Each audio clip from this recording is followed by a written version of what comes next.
Você está acompanhando aqui as notícias mais importantes dessa manhã. Logicamente, a gente tem sempre atualizado o que acontece no Oriente Médio. E o que nós estamos procurando? Fontes internacionais. Por exemplo, a ONU faz um apelo para permitir a entrada de água e medicamentos em Gaza. BBC, britânica. Chefe do Estado-Maior israelense diz que é nossa responsabilidade entrar em Gaza. El País, que é a Espanha. Palestinos dizem que fornecimento de água em Gaza é publicidade falsa, enquanto chovem bombas, diz o site Al Jazeera, que é lá do Oriente Médio. Fugitivos de Gaza avançam para o sul sem saber se vão encontrar abrigo lá. The Economist, britânico. 1 milhão de palestinos se deslocaram em Gaza em uma semana, diz a Deutsche Welle, alemã, voz da Alemanha. Governo americano e israelense discutem ida de Biden a Israel esta semana, diz aí Axios. Israel permite abastecimento parcial de água para a faixa de Gaza, diz o jornal de Jerusalem Post, Israel. Biden diz que a ocupação de Gaza pelos israelenses é um grande engano, diz aqui o Washington Post, jornal americano. Diplomatas se apressam a conter crise em Gaza no meio de temor que a guerra possa se estender a outros países, diz o The New York Times, americano. O Oriente Médio está à beira de um abismo, alerta a ONU, diz a CNN, Televisão International. Hamas está disposto a libertar os reféns se Israel parar com os bombardeios aéreos, diz aqui o Financial Times, britânico. Israel negou hoje a existência de um acordo para a trégua temporária em Gaza para permitir a retirada de estrangeiros da região, diz a Reuters. Israel permite abastecimento da faixa de Gaza através da fronteira do Egito, a pedido dos Estados Unidos, diz o jornal israelense Haaretz. Esses são, então, algumas das manchetes internacionais, né? Tratando, então, da crise. E para que a gente possa entender um pouco melhor, né, o avanço dessa situação, nós pedimos aqui a participação do Igor Lucena para conversar um pouco conosco. O Igor já está aqui na nossa linha. E o Igor é economista e doutor em Relações Internacionais. Igor, obrigado aqui por atender o Jornal Nova Brasil.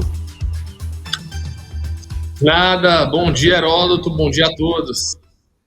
Olha, Igor, nós temos procurado cotejar aí as informações da imprensa internacional no Egito, em Israel, na Grã-Bretanha, nos Estados Unidos, enfim, para a gente. E parece que, por essas informações, dá para ver para onde isso vai indo? Pode-se chegar a um cessar-fogo? Qual é a sua avaliação? Bom, Heródoto, a gente está assistindo a um conflito que, na prática, ele tem vários interesses, várias faces e vários riscos. Eu vou tentar colocar aqui, primeiro, o risco geopolítico e o risco econômico. Primeiro, o risco geopolítico significa a possibilidade de outros agentes entrarem dentro do conflito, que seriam basicamente o Hezbollah, que é um grupo terrorista que controla o sul do Líbano e faz ataques a Israel, tem objetivos similares à questão do Hamas. E nós temos o próprio Irã, que é o grande financiador do Hamas e que apoia militarmente e financeiramente. Esses dois elementos ainda não entraram diretamente no conflito, e o ponto de vista dos Estados Unidos e dos aliados de Israel é que o conflito fique, de uma certa maneira, preso à própria questão da faixa de Gaza. Isso porque uma crise expandida no Oriente Médio seria devastador, não só para a paz e a segurança mundial, mas geraria uma crise migratória muito grande. Esse é um dos motivos pelo qual brasileiros, inclusive, estão tentando fugir da faixa de Gaza para o Egito, mas ainda não conseguem. Esperam uma negociação que envolve os Estados Unidos, o Reino Unido, para abrir a fronteira sul da faixa de Gaza e libertar pelo menos as pessoas que têm dupla nacionalidade. O Egito tem muito medo de que o conflito dure não só uma semana, Heródoto, mas dure meses ou até mesmo um ano, e que você veja milhares de pessoas se deslocando para o Egito, criando uma onda migratória, e até mesmo o Hamas e membros do Hamas indo para o Egito e criando uma célula terrorista naquela região. Agora, Israel não vai retroceder. Essa ideia que você mesmo disse, da possibilidade de troca de prisioneiros de uma certa maneira, parar os ataques. Isso não vai ser uma realidade. Israel tem um objetivo muito claro de que, se não acabar com toda a infraestrutura do Hamas na faixa de Gaza, em pouco mais de 1 a 2 semanas vão ter ataques. Então, é uma situação extremamente complexa. Agora, existe também um risco que nós chamamos econômico, que está intimamente ligado. Hoje a gente está vendo um aumento do preço de petróleo, nada muito significativo, $2, $3 subindo e descendo. A gente não está vendo ainda impactos muito grandes nem bolsa de valores, nem na inflação. E a ideia dos governos dos países desenvolvidos, principalmente dos Estados Unidos, é tentar manter assim.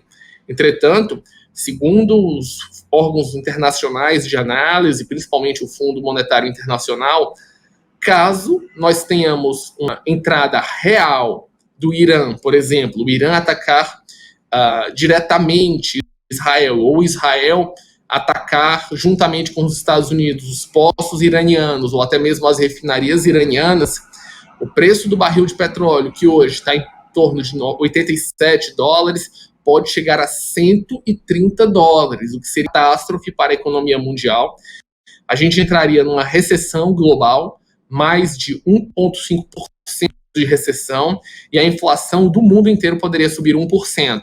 Sabemos que os efeitos desse tipo de crise no mundo são muito mais impactadas no Brasil e acabaria com o crescimento do Brasil e até mesmo com o combate à inflação em 2024. Então, apesar de nós estarmos assistindo um conflito longe e que para a visão da mídia brasileira e dos brasileiros não tem um impacto econômico, lembrando, claro, que sim, temos cidadãos brasileiros e até mesmo familiares que estão lá, ou seja, uma crise humanitária que nos impacta também.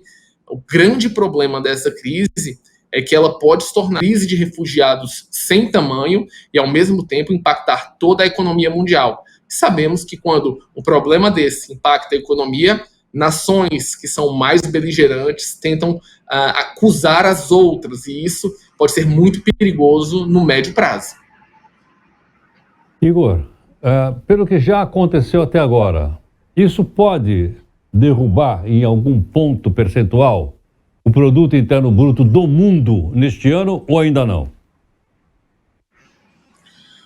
Heródoto, as últimas estimativas é que, se o conflito manter-se como está, o PIB do mundo vai cair algo em torno de 0,1%, 0,15%.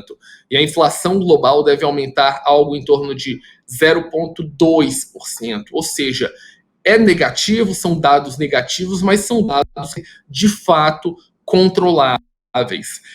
Esse cenário de estágio 1 da crise. Eu já falei o que seria o estágio 3, e que pode acontecer, e é provável, é o chamado estágio 2, aonde as proxies do Irã, mais especial, o Hezbollah e também a Síria, entrariam dentro do conflito.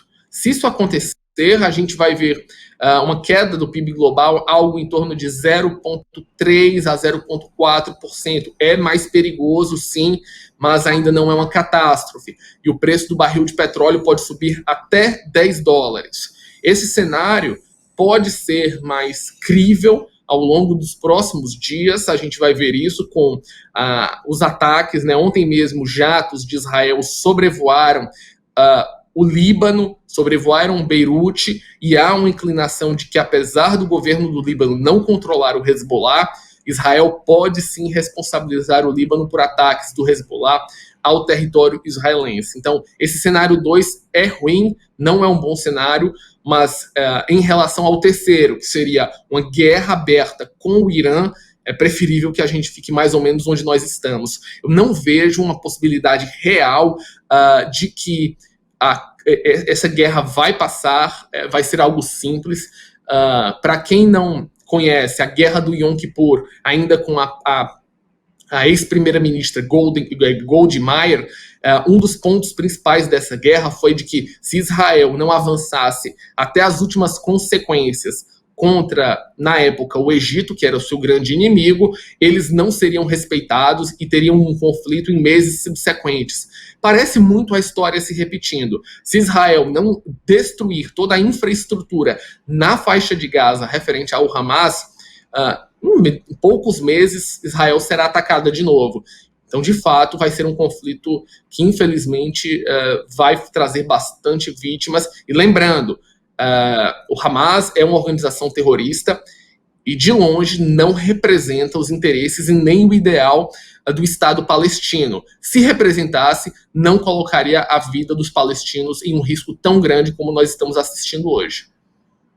Muito bom.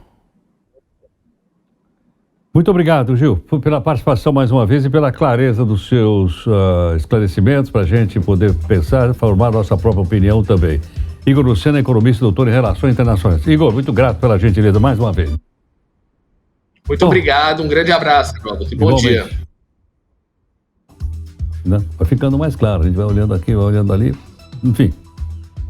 Bom, vamos pro rápido intervalinho, é isso ou não? Vamos lá.